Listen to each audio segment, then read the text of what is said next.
Welcome on my channel KD प्रयास academy. और हम लोग जैसा कि एनसीईआरटी की बुक को कवर करने की कोशिश कर रहे थे, जिसमें क्लास 6 की एनसीईआरटी चल रही है। साइंस की सीटेट पेपर 2 की तैयारी कर रहे हो, डीएसएसबी की तैयारी कर रहे हो, किसी भी एग्जाम की तैयारी कर रहे हो, एनसीईआरटी पढ़ना जरूरी है, और वो भी न्यू बुक से, जो न्यू एनसीईआरटी आई है उससे। तो हम लोग अभी गेट्स ऑफ एनिमल्स यानी जंतुओं की चाल, बॉडी मूवमेंट चैप्टर है ये क्लास 6 का, उसको देख रहे हैं, जिसमें हम लोग यहाँ तक पहुँच चुके हैं गेट्स ऑफ एनिमल यानी जंतुओं की चाल। तो अर्थवर्म किस तरीके से, अर्थवर्म यानी केचुआ किस तरीके से चलता है, इसके बारे में पढ़ेंगे। The body of an earthworm is made up of many rings joined end to end. तो जैसे ये छल्ले टाइप का बॉडी होता है, एक छल्ले में दूसरा छल्ला जुड़ा होता है, और इसी तरीके से इसकी बॉडी अगर आप देखेंगे तो आपको दिखेगी। ठीक है, यहाँ पे ये रिंग लाइक दिख रहे होंगे आपको, तो ये चीज़ें आपको दिखेंगी इसकी बॉडी के स्ट्रक्चर में। Earthworm does not have bones. Earthworm की बॉडी में हड्डियाँ नहीं होती हैं। इट हैज़ मसल्स यानी पेशियाँ होती हैं, which help to extend and shorten the body. जो इसको क्या करती हैं कि बॉडी को पहले ये सिकुड़ाता है, फिर आगे का फैलाता है। तो ये किस तरीके से मूवमेंट करता है उसको देखेंगे। During movement the earthworm first extend the front part of the body, keeping the rear portion fixed to the ground। तो ये क्या करता है ना, सबसे पहले ये किस तरीके से मूवमेंट करता है, इसके लिए ये क्या करता है, अपना जो पिछला हिस्सा है, पिछला बॉडी है, उसको क्या करता है, जमीन से पकड़ लेता है, पिछले हिस्से को भूमि से जकड़ लेता है, और आगे के पार्ट को क्या करता है, फैलाता है, इसको फैलाएगा। ठीक है, अब क्या करेगा, आगे वाले पार्ट से भूमि को पकड़ेगा और पीछे वाले पार्ट को फ्री कर देगा, और इस तरीके से ये थोड़ा सा आगे बढ़ जाएगा। तो इसी तरीके से इसका मूवमेंट जो होता है वो होता है। इसमें यही चीज़ पढ़नी थी, छोटी छोटी चीज़ें जो इम्पॉर्टेंट है वही पढ़ेंगे, और इस तरीके से अपने बॉडी को ये कॉन्ट्रैक्ट और रिलैक्स कर करके ये आगे बढ़ता है। ठीक है, उसके बाद हम लोगों को क्या देखना है, यहाँ पे अगर आप देखिए तो under its body large number of tiny bristles structure projecting out. तो इसकी बॉडी पे ना छोटे छोटे कई शूक बोलते हैं हिंदी में, और ये जो होते हैं ये मसल्स से जुड़े होते हैं। करते क्या है ये, the bristles help to get a food grip on the ground. तो ये जो ब्रिसल्स होते हैं मिट्टी में उसकी पकड़ को मजबूती प्रदान करते हैं, यानी होल्ड करने में, ग्रिप बनाने में, पकड़ने में इसको हेल्प करते हैं। The earthworm actually Yeats way through the soil. केचुआ जो होता है अपने उसके रास्ते में जो आने वाली जो मिट्टी होती है उसको क्या करता है, वो खाता है। ठीक है, उसको खाता है। Its body then throw away the undigested part of the material that it eats. तो जो भी ये खाता है और जो इसकी बॉडी का अनडाइजेस्टेड पार्ट होता है उसको क्या कर देता है, थ्रो अवे कर देता है, यानी बाहर निकाल देता है। This activity of an earthworm makes the soil more useful for plant.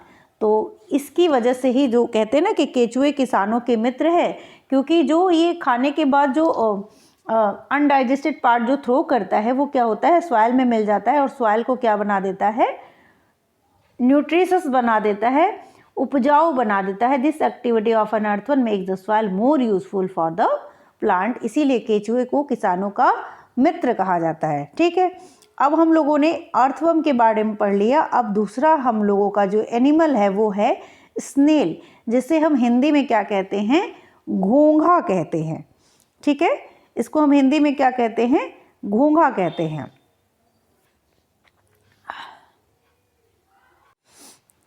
अगर हम घोंघे को या स्नेल को ध्यान से देखेंगे तो हमें क्या दिखता है ना कि इसकी it carries on it's back एक स्ट्रक्चर दिखाई देता है जो इसकी पीठ पे है, ये चीज़ है।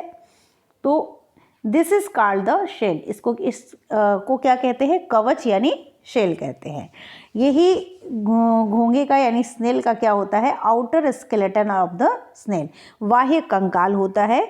और but is not made of bones, लेकिन ये भी हड्डियों का नहीं बना होता है। यह एक सिंगल यूनिट होता है।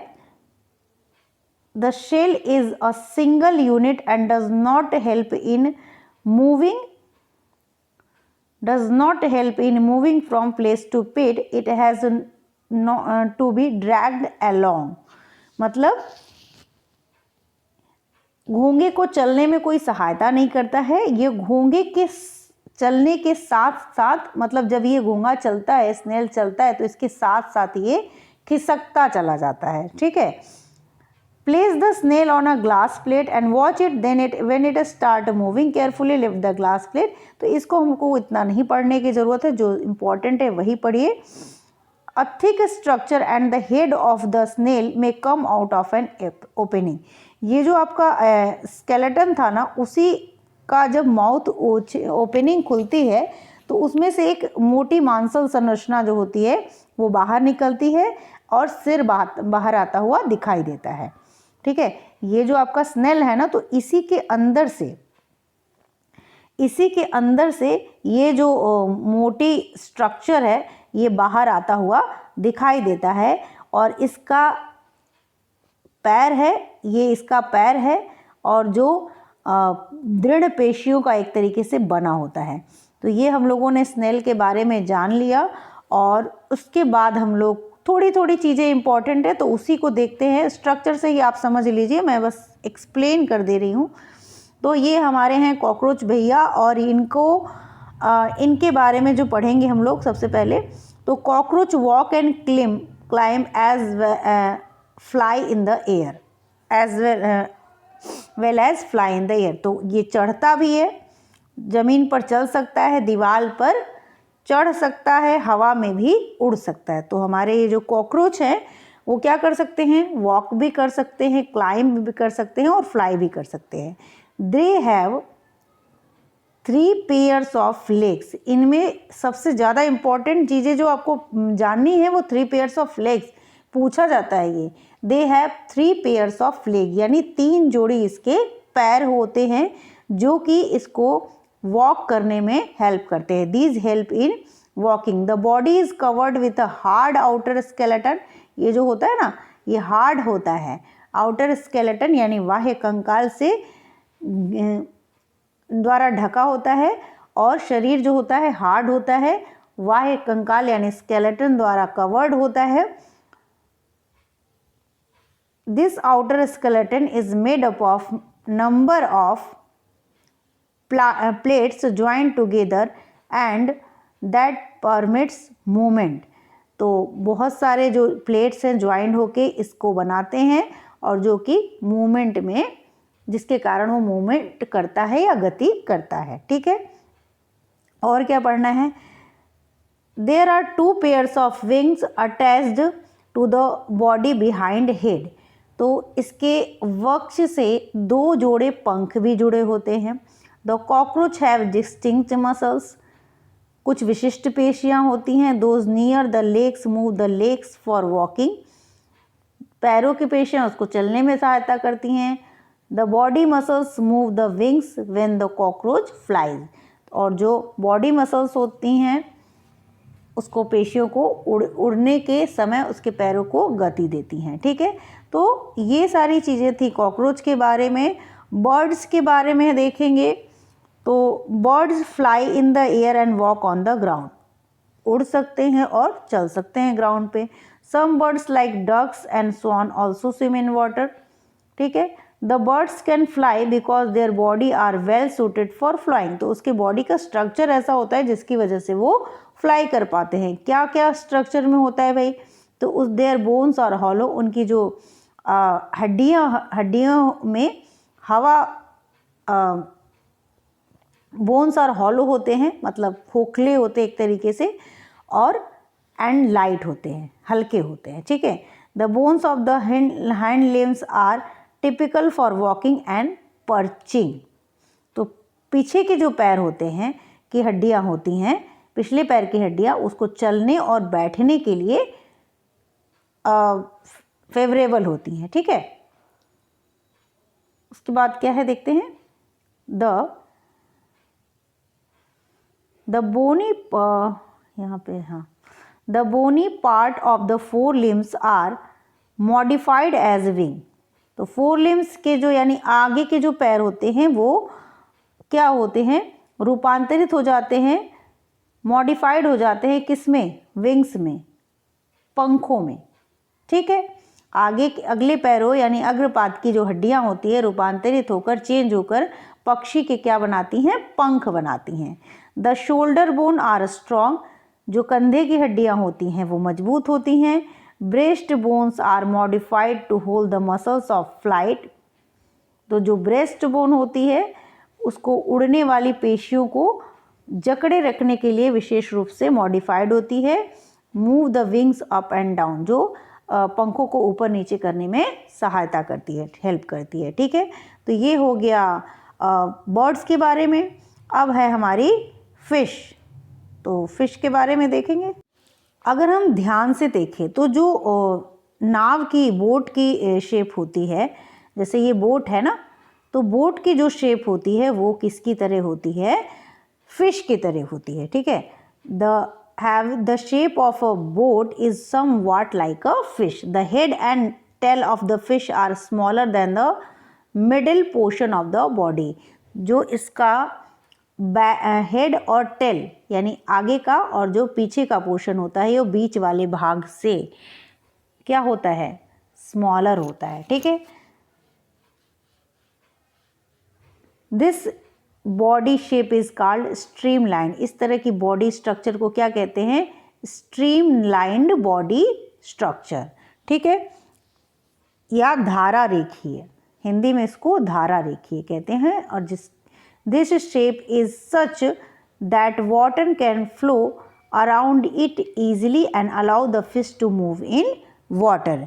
इसी विशेष आकृति के कारण, शेप के कारण, जो पानी इधर उधर बाहर निकल जाता है और मछली जो होती है वो पानी में आसानी से तैर सकती है। ठीक है, the skeleton of the fish is covered with strong muscles. जो मछली का कंकाल होता है वो कठोर पेशियों से ढका होता है। ड्यूरिंग स्विमिंग के दौरान muscles make the front part of the body curve to one side and the tail part swings toward the opposite side. इसका मतलब ये हो गया कि जब तैरती है मछलियाँ तो शरीर का जो आगे का भाग होता है एक ओर मुड़ जाता है, जबकि पूँछ जो होती है वो दूसरे दिशा में मुड़ जाती है। तो अगर शरीर आगे भाग इधर मुड़ रहा है तो पूँछ इस साइड में मुड़ेगी। तो इस तरीके से होता है। ठीक है,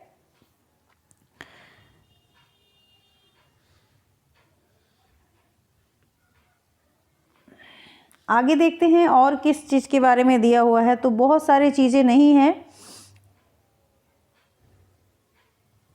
कुछ इम्पोर्टेंट चीज़ें हैं वो देख लेते हैं। While did you ever notice that underwater divers wear fin-like flappers on their feet to help them move easily in water? जो गोताखोर होते हैं वो अपने पैरों में पंखों की तरह की विशेष पहन लेते हैं, flippers on their feet, wears fin like flippers पहन लेते हैं। वो जो गोताखोर होते हैं पीछे देखते हैं ना कि मछली की तरह का उनका विंग पीछे का होता है, तो वो क्या कहते हैं, उसको पैर कहते हैं, जिससे वो उनको वाटर में ईजिली, उनको पानी में जो तैरने में उनकी मदद करते हैं। ये फ्लिपर्स क्या करते हैं, पानी में तैरने में उनकी मदद करते हैं। अब हम लोग पढ़ेंगे हाउ डू स्नेक मूव, सांप कैसे चलते हैं। तो snake have a long backbone, snake have a long backbone, backbone को हिंदी में कहा जाता है मेरुदंड। They have many thin muscles, बहुत सारी पेशियाँ होती हैं, अनगिनत होती हैं। ठीक है, they are connected to each other even though they are far from one another. वे आपस में जुड़ी होती हैं चाहे वे एक दूसरी से कुछ ही दूरी पर क्यों न हो।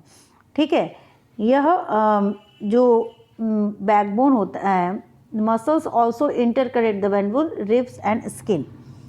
ये बैकबोन जो होता है वो मसल्स को और स्किन को भी एक दूसरे से जोड़ता है। The snake body curves into many loops, जो स्नेक की बॉडी होती है वो कई लूप्स में मुड़ी हुई होती है। Each loop of the snake gives it forward push by pressing against the ground. तो हर एक लूप क्या करता है, बहुत आगे की तरफ इसको ढकेलता है, ठीक है। इसी कारण जो होता है, जो सांप है बहुत तेजी से गति से आगे की ओर बढ़ता है, लेकिन यह सीधी रेखा नहीं चलता है। Since it long body make many loops and each loop give it this push, the snake forward very fast and not in a straight line. लेकिन सीधी रेखा में नहीं चलता है, ठीक है। उसके बाद क्या है, तो ये हो गई स्नेक की बारे में, और यहीं पे आपका चैप्टर जो है वो एंड हो जाएगा। बहुत ज़्यादा कुछ अब नहीं बचा हुआ है, तो हम लोगों ने मैक्सिमम चीज़ें पढ़ ही ली हैं। कौन कौन से जॉइंट्स पाए जाते हैं, किस बॉडी ऑर्गन्स में पाए जाते हैं, ये सब हम लोगों ने देख लिया है कि पाइवट जॉइंट्स कहाँ पाया जाता है, पेल्विक जॉइंट्स कहाँ पाया जाता है, सब कुछ पढ़ लिया है। अब ये चैप्टर फिनिश हो गया है। वीडियो अच्छी लगेगी तो चैनल को सब्सक्राइब कर दीजिएगा, लाइक कर दीजिएगा। Thank you. हम लोग अभी सीटेट का प्रीवियस ईयर पेपर, इसके बाद एक वीडियो मैं और डालूंगी जिसमें सीटेट का प्रीवियस ईयर पेपर 2021 चल रहा है अभी, उसको देखेंगे हम लोग, ठीक है।